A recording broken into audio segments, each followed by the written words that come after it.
Hi everyone, in front of me I've got DOOGEE S61 Pro, and let me share with you how to allow unknown sources on this device.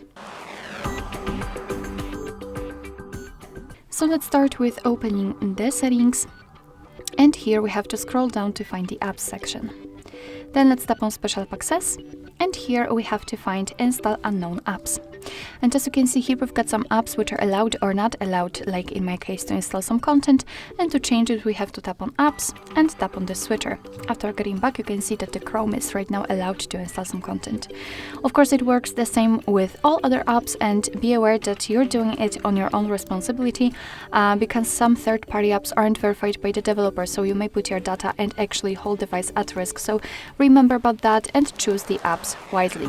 Of course, you can turn it off the same way. You can always remove previously granted permissions, just tap on it and tap on the switcher again. And as you can see, the Chrome is not allowed to install anything. Alright, so that will be all. Thank you so much for watching. I hope that this video was helpful, and if it was, please hit the subscribe button and leave the thumbs up.